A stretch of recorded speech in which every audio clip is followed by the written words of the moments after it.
지난번에 프랑스에서 여론조사를 예화가 나온 걸 봤어요.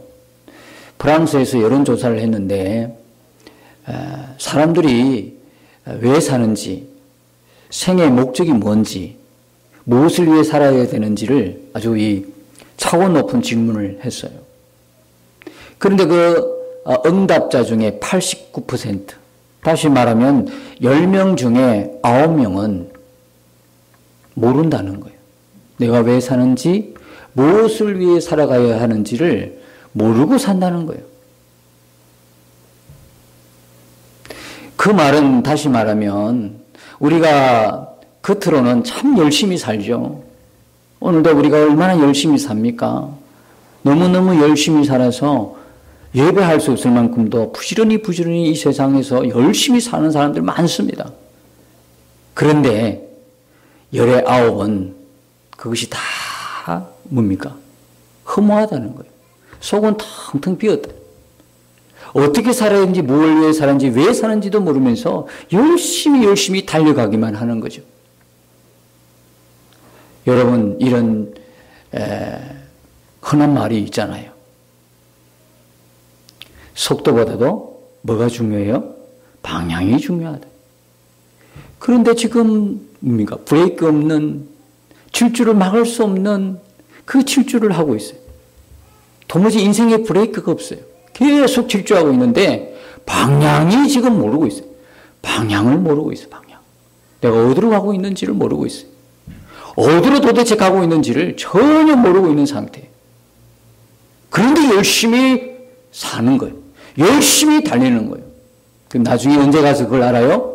나중에 정말 신을 만날 때, 우리를 이야기하면 하나님 앞에 설 때, 그때 당황스러운 거예요. 그렇죠? 그에 대한 답을 얻지 못하고 달려온, 무조건 열심히 살아온 나로서는 마지막 순간에 방향이 없어요. 어디로 가는지, 어디로 가야 하는지. 얼마나 갑갑하겠어요. 얼마나 답답하겠어요. 캄캄한 거예요. 그때 가서야 허무한 거예요. 도대체 나는 지금까지 뭘 위해 살았나? 그죠? 헛된 인생을, 자기로서는 감당할 수 없는 고통의 순간을 만날 수 있다는 거예요. 그래서 오늘 이 본문의 말씀은요, 도대체 예수 믿는 게 뭔가? 예수 믿는 우리는 무엇을 위해 왜 사는지 그 분명한 인생의 목적을 깨닫게 하는 말씀인 것입니다. 여러분, 오늘 제목처럼 왜 사는지를 아는 사람은 어떤 고난도 이겨낼 수 있다. 여러분, 이 말씀에 여러분이 공감하십니까? 정말 어떤 희망을 갖고 있는 사람은요, 어떤 것에 대한 어떤 소망이 있거나 희망이 있으면요, 어떤 어려움도 이겨낼 수 있습니까? 없습니까? 이겨낼 수 있죠. 예를 들어서 자녀들 중에 정말 이런 목적을 향하여 달려가면서 세상 말로 성공한 그런 경우가 생겼다. 뭐 예를 들어서 아주 중요한 직책을 얻게 되고 높은 관직에 올라가게 되고 좋은 직장을 얻게 됐다. 그러면 그 소망이 있다면, 그 희망이 있다면 부모들은요, 고생해도 그 자녀들을 후원할 겁니다. 자기는 비록 못 먹고 못 입고 고생하더라도 그거 하나 희망이 있기 때문에, 그거 하나 소망을 삼고 있기 때문에, 소원이 있기 때문에 세상에서도 그런 희망을 있다면 부모는 어떤 어려움이 있어도 참고 이겨낼 수 있는 거예요. 그렇죠?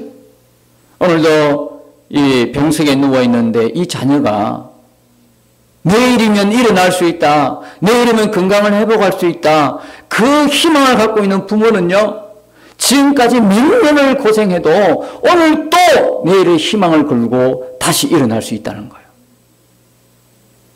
우리가 정말 희망이 있으면요, 어떤 고난, 어떤 어려움, 고통도 충분히 이겨낼 수 있는 거예요. 충분히 어려우면 공감되는 말이죠. 희망이 없는 거예요. 희망이 없는 것은 죽음과 같은 거예요. 희망이 있는 것은 생명과 같은 거예요. 세상도 이런데요. 근데 이 세상에서 갖고 있는 희망이라는 것은 얼마 안 가서 그것이 허무한 것으로 끝날 수도 있잖아요. 그런 위험도 있잖아요. 그러나 영원히 허무하지 않고 영원히 영광스러움이고 영원히 정말 우리의 희망이 될 수 있는 그 희망을 오늘 주님은 우리에게 주시고자 하는 거예요. 하나님은 하나님의 백성들이 희망을 갖고 살기를 원하시는 것이죠. 희망 없이 생명 없이 사는 것보다 희망을 갖고 살아야 되는데 그 희망은 어디서 오느냐? 내가 왜 살아가야 되느냐? 무엇을 위해 사느냐? 이 생의 분명한 목적, 목숨을 걸 가치가 있는 이 목적, 이걸 여러분이 찾는다면 그것이 우리의 희망이고 소망이 되는 것이죠. 여러분, 오늘 이 말씀은 어떻게 해서 나온 겁니까? 예수님께서 제자를 모아놓고 내가 자꾸 간다, 죽는다니까 예수님의 제자들이 불안스러운 거예요. 아니, 지금까지 계시다가 이 웬 소리냐? 웬 말씀이냐? 웬 말이냐? 정말 불안스럽지 않습니까? 어느 날 갑자기 예수님께서 자꾸 어디를 가신다는 거고, 자꾸 죽는다는 말씀을 하시고, 그러니까 불안스러운 거예요. 예수님께서 뭐라고 하셨습니까? 두려워하지 말아라 그랬지. 마음에 두려움을 갖지 말아라. 왜요? 내 아버지 집에 거할 곳이 많도다. 그죠? 내 아버지 집에 거할 곳이 많도다. 그리고 가서 너희를 위하여 거처를 예비하면 내가 다시 와서 내가 다시 올 건데 뭐가 두렵냐? 이런 이야기죠. 내가 너희를 위하여 영원히 나와 함께 살 거처를 마련하러 간다. 이때만 해도 제자들이 알았을까요? 전혀 모르고 있어요. 지금 뭐가 뭔지를 모르고 있어요. 내가 다시 온다니까. 걱정하지 마라. 염려하지 마라. 그런 문맥에서 볼 때에 오늘 이 말씀도 제자들로 하여금 두려움의 마음을 어떻게 해요? 해결하는 말씀일 수도 있습니다. 자, 내가 진실로 진실로, 이게 헬라어로 아멘 아멘이라는 말이거든요. 아멘 아멘. 두 번이나 이렇게 진실로 진실로 할 때는 항상 여러분의 성경 읽을 때 그 뒤에 말씀 매우 중요한 말씀을 말씀하고 있거든요. 진실로 진실로 아멘 아멘. 무슨 말씀을 하시냐면 나를 믿는 자는 내가 하는 일을 그도 할 것이고 또한 그보다 큰 일도 하리니 이는 내가 아버지께로 감이라. 아버지께로 감이라. 또 가신다는 말씀을 또 하셔요. 그런데 어떻게 이게 제자들에게 두려움이 있는 제자들에게 안심된 말씀이 될까요? 네, 이런 말씀이죠. 내가 간다고 너는 결코 두려워하지 말아야 될 것은 너희들이 내가 한 일을 그리고 나보다 더 큰 일을 하게 된다 이 말이에요. 간다고 해서 모든 게 사라지는 것이 아니다라는 거예요. 우리는 생각하기를 죽는다 간다 그러면 모든 게 끝났다라고 생각하는 거예요. 우리는 죽음도요, 육체의 죽음도 끝났다라고 생각해요. 여러분 그렇습니까? 우리 믿는 사람들은, 하나님을 믿는 사람들은 육체의 죽음은 끝난 게 아니죠. 육체의 죽음으로 영원한 세계를 만나는 것이죠. 새로운 시작이에요. 근데 보통의 모든 사람들의 생각은 간다 그러면 끝났다고 생각해요. 아니요.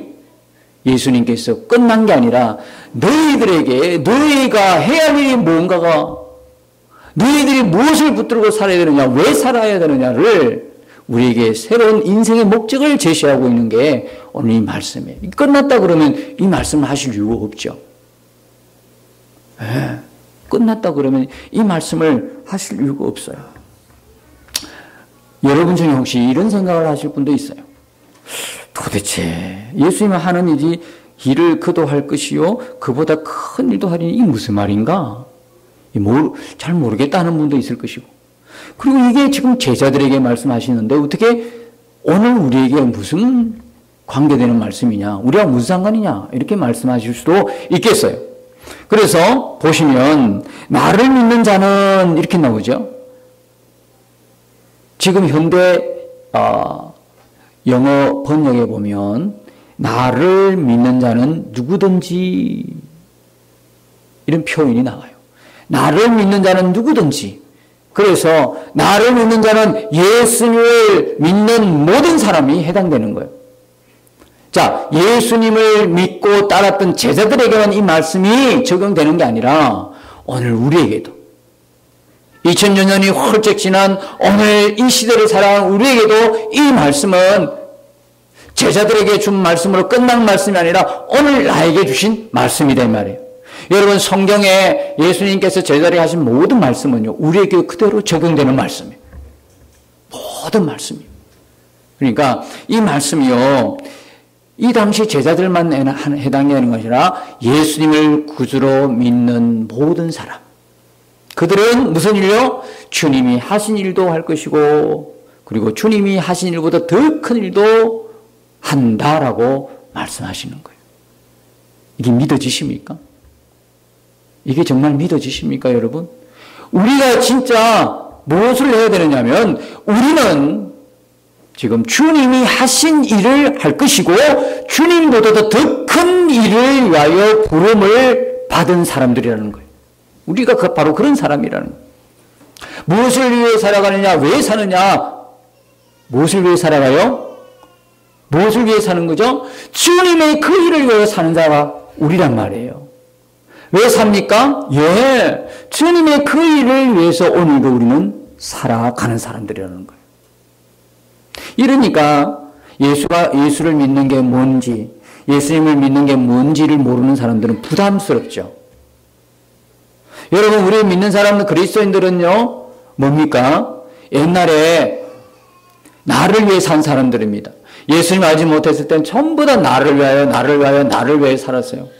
근데 예수 믿게 되어서 변했다는 이야기는 뭐냐면, 나를 위해 사는 자가 된 것이 아니라 이제는 누구를 위해 산 자가 됐다? 예수님을 위하여 산 자가 되었다는 거예요. 나는 예수님과 함께 죽었고 나는 예수님과 함께 살아났다라고 하는 이 고백이 우리의 신앙 고백이지 않습니까? 그렇다면 내가 죽은 것은 뭡니까? 나를 위해 살았던 옛사람이 죽었다. 이제 예수 그리스도가 다시 살아난 새 사람은 어떻게 사는 사람입니까? 예수님을 위하여 산 사람이 된 것이죠. 여러분 생각해 보십시오. 옛날에는 다 누구를 위해서요? 나 자신을 위해서 살았다니까요. 나 자신만을 위해서. 근데 이제는요, 누구를 위해서요? 주님의 영광을 위해서, 하나님을 위해서, 하나님 나라를 위해서 살아내는 사람이 되었다는 거예요. 이 말씀이 여러분들에게 마음에 확 와닿지 않는 분도 계실 거예요. 그러나 진리는 그렇게 우리에게 말씀하고 있는 거예요. 여러분, 여기에서 주님께서 하신 일이 뭡니까? 주님께서 하신 일이 뭐죠? 주님께서 이 땅에 오셔서 우리를 구원하기 위해서 십자가 죽으시고 부활하시고 성천하시고 재림하실 것 아니십니까? 그리고 또 뭘 하셨습니까? 이 땅에 오셔서 죄와 죽음과 저주와 영원한 사망 아래에 있는 우리에게 하늘의 복음을 전가하시고 전파해 주시고 전해 주시고, 그래서 우리로 하여금 영원한 생명을 얻게 하셨지 않습니까? 그 일을 위해서 가르치시고 그 일을 위해서 고치시고 그 일을 전가하고 전파하셨지 않습니까? 그게 주님이 하신 일이에요. 그래서 이제 주님이 가시면서 우리 제자들에게, 그리고 오늘 믿는 우리에게 명확하게 너희는 무엇을 위해 살아야 되느냐, 왜 살아야 되느냐를 명확하게 이야기하셨는데, 그 일이 주님이 하신 그 일이란 말이에요.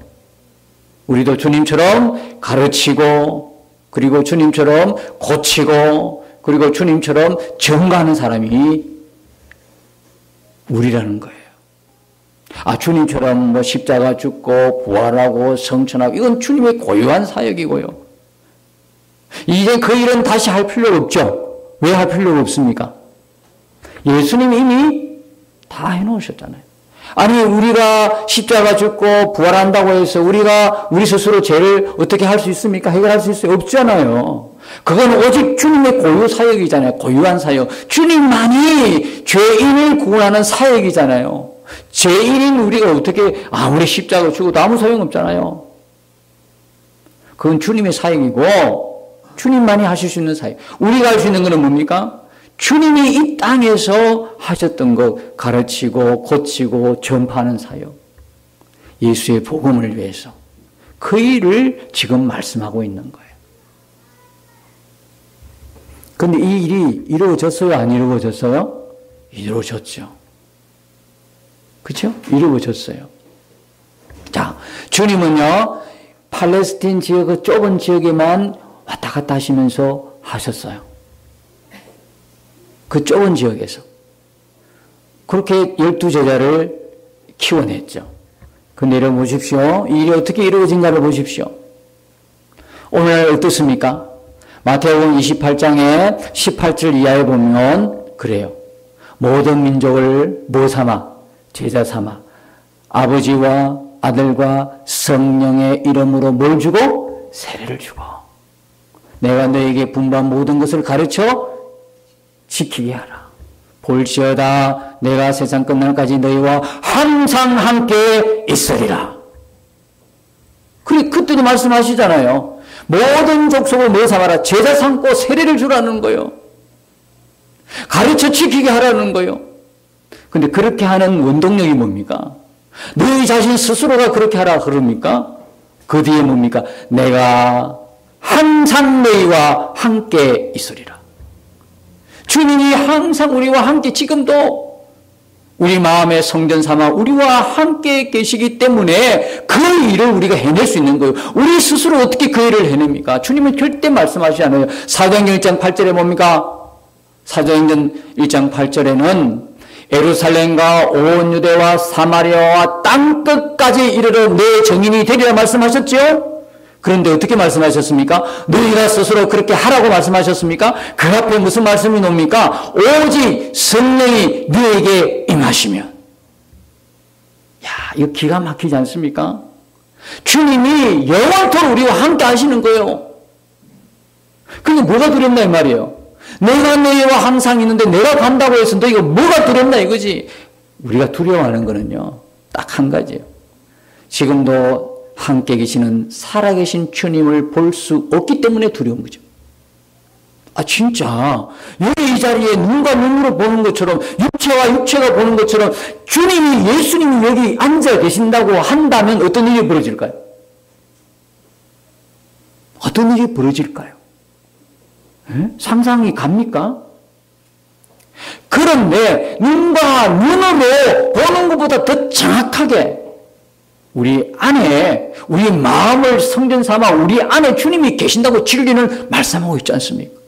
제가 늘 말씀드렸습니다. 예수님 시대 때 제자들을 하고 예수님이 떠나가시고 성령이 임한 이후에 오늘 우리와 제자들이 더 행복합니까? 우리가 행복합니까? 여기에 눈이 안 떠지면 다 제자들이 행복하다고 말할 겁니다. 왜? 예수님과 3년 동안 같이 다녔으니까요.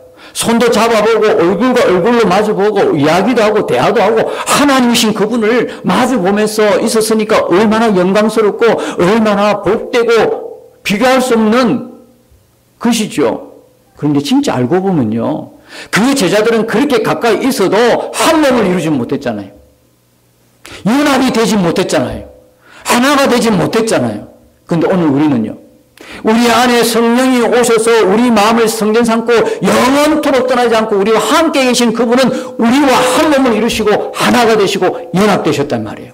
진짜 눈을 열면 이게 더 친밀한 거예요. 누가 더 친밀합니까? 누가 더 가깝습니까? 한 몸이 친밀합니까? 떨어져 있는 그 사람이 육체와 육체로 있는 그것이 친밀합니까? 진짜 말씀을, 진리를 그대로 믿으면 예수님 제자보다도 우리가 더 훨씬 더 큰 복과 은혜를 받고 있다는 사실을 깨닫게 될 것입니다. 나와 함께 계시잖아요. 너희와 항상 함께 있으리라는 말씀하셨잖아요. 모든 민족을 뭡니까? 제자 삼고 세례 주는 것은 우리 스스로 하는 게 아니라니까요. 항상 함께 계신 주님이 계시기 때문에 하는 거죠. 우리가 예루살렘과 사마리아와 온 유대와 저 땅끝까지 주님의 정인이 될 수 있는 것은 성령이 임하니까 가능하죠. 예수님 때는요, 그렇게 못했는데 사도행전 2장에 보니까 3장에 보니까 2장인가 3장 보니까 바로 바뀌잖아요. 성령이 임해버리니까, 성령이 임하니까 그 베드로가 그 설교 하나에 몇 명이 회개했답니까? 3,000명이 회개하고 주님께 돌아오는 역사가 나타났다며. 그 3,000명이 말이 남자만 3,000명이에요. 부인, 아이들까지 얻고 온 아이들까지 합치면 대략 추산해보면 15,000명이에요. 15,000명이 그 자리에서 예수를 믿고 회개하고 그런 역사가 나타났다. 오늘날은 더 큰 역사가 나타나죠. 주님은 그 일을 못하셨다니까요. 주님은 팔레스틴 그 지역에, 그 좁은 지역에 왔다 갔다 하시면서 복음을 전했는데 제자들은요, 3,000명이 돌아오는 역사, 5,000명이 돌아오는 역사, 그 다음에 또 안전병이 일어나는 역사, 오늘날은 베드로보다 더 큰 역사가 나타나죠. 전 세계로 갑니다. 복음을 안고 열방으로 나가지 않습니까? 안 가는 곳이 없어요. 가가지고 새카맣게 몇십만 명이 모여서 뭐합니까 거기서? 복음을 전하는 일이 있잖아요. 예전에 우리나라도 여의도에, 그죠? 그런 일이 일어나잖아요. 미국의 그 유명한 복음 전도자 빌리 그레함을 와가지고 복음 전하는데 20만 명인가 30만 명, 그 여의도 그 구름대처럼, 그 일은요, 사도행전의 제자들도 그 일을 못했다니까. 오늘 이 시대만 가능한 거예요. 이게 예수님보다 더 큰 일을 지금 이루고 가고 있는 거죠. 예수님 하신 일 뭡니까? 복음을 전하고 구원하는 그 일을 제자들도 하고 오늘 우리도 하고, 그래서 그 일들이 그대로 이루어진 거예요. 여러분, 우리가 무엇을 위해 사느냐, 왜 사느냐는 바로 이 일입니다. 주님의 복음을 위하여, 주를 위하여, 하나님 나라를 위하여 살아가는 자가 바로 예수를 믿는 그리스도인입니다. 우리는 이 땅을 위하여 살지 않아요. 이 세상을 위하여 살지 않아요. 이 세상에 하나님 나라가 임하도록, 하나님의 나라 확장되도록 하나님의 영광과 나라를 위하여 사는 자가 된 거예요. 우리는 다시는 우리 자신을 위해 살지 않아요. 주를 위하여 사는 자가 되어서, 그래서 로마서 14장에 보면 7절 8절에 그래요. 우리가 살아도 누구를 위하여? 주를 위하여. 죽어도 주를 위하여. 그러면 사나 죽으나 우리가 누구 것? 주의 것. 우리가 주의 것이기 때문에 주를 위하여 살고 죽어요. 우리는 정해졌어, 이미 운명이. 여러분 공부합니까? 그 공부는 누구를 위하여? 나의 출세와 명예와 나의 영광을 위함이 아니라 주님의 영광을 위하여. 그러니까 떨어져도 별 실망할 필요 없어요. 그래야 안 그래요? 나를 어떻게, 내가 어떻게 성공해야 된다, 내 또래보다도 더 훨씬 잘 돼야 된다, 이런 목적이 있으면 떨어지면 그거는 불행한 거고, 그거는 실망이고, 그거는 고통이죠. 그러나 여러분 생각해 보십시오. 이것이 내 인생은 이미 정해졌어. 예수 믿는 내 인생 주인은 주님이시야. 나의 주인은 시시한 어떤 회사의 그룹의 사장이 아니라니까. 나의 주인은, 나의 왕은 전능하시고 만능이신, 그리고 온 우주 만물을 창조하신 하나님이시야. 하나님. 그렇다면 여러분이 지금 잠시 실패하고 실수하고 잠시 떨어진들, 그게 나하고 무슨 상관이요? 그게 그렇게 크게 죽을 만큼 힘든 일이요? 아니잖아요. 그래요, 안 그래요? 나를 위해서 하면 급하지. 한 번에 떨어지면 급한 일이야. 그러나 주님을 위해서 내 인생은 이미 하나님의 영광을 위해서 부름을 받았고 하나님을 위해서 살 것이고 주의 나라를 위해서 살 것이고, 내가 공부를 잘해도 뭘 재능을 키워도 뭘 잘해도 회사를 다녀도 사업을 해도 오로지 하나님의 나라 영광, 주님을 위해서 산다고 하면 사업이 실패해도, 좋은 학교를 지금 떨어져도, 좋은 직장에서 떨어져도 그게 무슨 상관이에요? 나를 위하니까 떨어지면 안 돼. 나를 위하니까 직장에서 떨어지면 안 되고, 나를 위하니까 좋은 학교를 가야 되고. 우리는 하나님을 위해서 하나님 영광에 쓰임받는 존재이라면 나를 쓰는 사람은 누구예요? 하나님이지 않습니까? 여러분, 여기 이 말씀 중에 어디에 많이 배운 교수가, 많이 배운 박사가, 돈 많은 사장이, 그 다음 또 뭡니까? 유명한 사람이 나의 하는 일을 하고 나보다 큰 일을 한다고 어디 적혀 있습니까? 조건은 한 가지밖에 없어요. 유일한 조건 뭡니까? 나를 믿는 자는, 아멘? 예수님을 구주로 믿는 자는. 그러니까 여러분, 좋은 학교 나왔다고 서울대 나왔다고 하면 쓰는 게 아니라니까요. 지방에 이름도 없는 학교를 놔도요, 하나님이 쓴다고 마음먹으면 쓰는 거야. 전도자 유명한 무디, 학교를 못 나온 분이에요. 그분은 제대로 정상적인 교육을 못 받은 분이야. 근데 전 세계 전도자로 얼마나 하나님이 쓰셨습니까? 예. 공부 좋은 학교 못 나왔다고 내가 하나님의 못 쓰임 받는다고요? 천만에요. 하나님이 쓴다면 쓰는 거예요. 그건 학력과 관계없어요. 돈하고 관계없어요. 명예, 인기와 관계없어요. 하나님이 쓰면 쓰는 거예요. 실망할 이유가 없어요, 여러분. 하나도 실망을 할 것이 없어요. 그래서 어떻게 하면 나를 쓰려고 하는 그 하나님 앞에 마음에 들까? 여러분들이 그렇게 집중적으로 하나님 마음을 알아가셔야 되는 거예요. 우리가 자녀를 키워도요, 세상적으로 출세하고 세상적으로 유명하고 세상적으로 잘된 아이를 키우면 여러분은 결국 키워놓고 실패하는 거예요. 그렇게 키워놨더니 나중에 되니까 자기 힘으로 다 큰 것처럼 생각하고 부모의 은혜는 싹 다 잊어버리고, 그렇게 못 먹고 못 입고 키워놨더니 커서는 자기 덕분에 다 그렇게 출세한 줄 알고 부모 은혜는 다 잊어버리고 부모를 공경하지도 않고 부모를 섬기지도 않아. 그냥 자기야. 그렇게 키웠으니까 그렇게 당하는 거예요. 여러분, 자녀를 키울 때 첫 번째, 주를 위하여 하나님의 영광을 위한 자녀로 키우시기를 축복합니다. 이렇게 키워야 돼요. 그래야 이 아이가 실패해도 일어난단 말이에요. 왜? 이 아이의 관심은 세상의 출세가 아니고 세상의 성공이 아니라 어떻게 하면 하나님 마음에 들어볼까? 하나님을 기쁘시게 할까? 하나님 그 마음에 집중하게 되고 하나님의 진리의 말씀에 집중하는 사람이 되고 하나님을 기쁘시게 하는 것이 목적이 된다 이 말이에요. 그렇게 큰 아이가 부모를 버리겠어요? 부모의 은혜를 모르겠어요? 알지요. 진짜 훌륭하게 크지요. 여러분, 우리도 그렇게 살아가십시다. 목적 없이 방황하지 말고 목숨 걸 만한 가치 있는 목적을 발견한 사람이 우리잖아요. 그 가치가 누굽니까? 예수 그리스도. 예수 그리스도. 우리 목숨을 충분히 바치고 남을 넉넉한 목적이신 예수 그리스도. 그래서 그분을 발견하니까 사도 바울, 그 똑똑한 사도 바울이 목숨까지도 던져가면서 복음을 전하는 사람이 되고 수많은 제자가 십자가에 죽는 줄 알면서 순교를 각오하고 가잖아요. 얼마나 행복할까요, 여러분?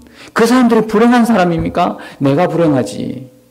죽을 만큼 내 목숨을 걸 만한 가치를 발견하지 못한 내가 불행한 사람이지. 이야, 도대체 예수가 어떤 분인데 자기 목숨도 던지면서 순교를 기쁨으로 갈까? 이건 기가 막힌 거 아니에요? 어차피 우리가 예수 믿기로 했다 그러면 이 예수가 내가 목숨을 던질 만한 그런 가치 있는 분이라는 걸 알고 믿고 가는 건 얼마나 행복할까요? 대충 다른 사람 믿는 것처럼 똑같이 기준이 내 옆 사람이야. 내 옆 사람이 믿는 것인지 안 믿는 건지 모르는 만큼 왔다 갔다 하는 이 사람 기준이야. 그 사람도 그런데 그러다가 여러분은 끝나는 거예요. 오직 나의 기준은 하나님의 말씀이고 오직 나의 기준은 하나님이셔야 되는 거예요. 하나님 중심이어야 되는 거예요. 예수 그리스도를 발견했다면 여러분이 믿는 예수 그리스도는 여러분을 고작 이 세상에서 성공시키고 출세하고 좋은 직장 다니고 좋은 대학 가게 만드는 분입니까? 그밖에 안 되는 분입니까? 아니요. 예수 그리스도는요, 내 생명까지 던져도 하나도 아깝지 않은, 전혀 아깝지 않은 세상에서 비교할 수 없는 가장 가치 있는 분, 그분이 예수 그리스도예요. 여러분들은 바로 그분을 위하여 함께 연합하고 함께 살고 함께 그분의 나라를 위하여, 하나님 나라를 위하여, 우리의 가야 할 그 아버지의 나라를 위하여, 하나님을 위하여, 주님을 위하여 목적이 분명한 인생을 살아내는 사람들로 하나님이 그렇게 우리를 부르셨어요. 이 영광스러움이 정말 비교도 못하고 빼앗기고 싶지 않은 영광스러움, 이 땅에서 누릴 우리의 최고의 기쁨이고 축복이지 않습니까? 오늘 이 말씀은요, 정말 어떤 것에도 우리가 어떤 순간 어떤 고난에도 결코 질 수 없고 무너질 수 없는 생명의 말씀이고 희망의 말씀이고 용기의 말씀으로 우리에게 주셨다는 거예요. 제자들뿐만 아니라 지금 오늘 이 시대에 살아가는 우리에게 지금 이 우리 주변의 환경 어떤 상황 속에서도 우리는 전혀 미동하지 않고 우리에게 이 가치를 붙들고 이 인생의 분명한 목적을 붙들고 넉넉하게 이기게 하신 예수님과 행복한 동행을 이루어갈 수 있도록 우리 마음의 성전 삼으시고 우리 안에 지금도 영원토록 함께 하시겠다고 하는 그 약속의 주님 우리와 함께 계심으로 우리의 성도들의 삶이 복되고 형통한 것입니다. 오직 주님 때문입니다. 이 한 주간도 여러분 어떤 상황이 일어날지라도 어떤 고난이 있을지라도 절대로 우리는 그것 때문에 무너지지 않는다는 사실을 기억하시고 주님과 함께 넉넉히 기쁨으로 동행하시는 복된 한 주간 되시기를 예수님의 이름으로 축복합니다.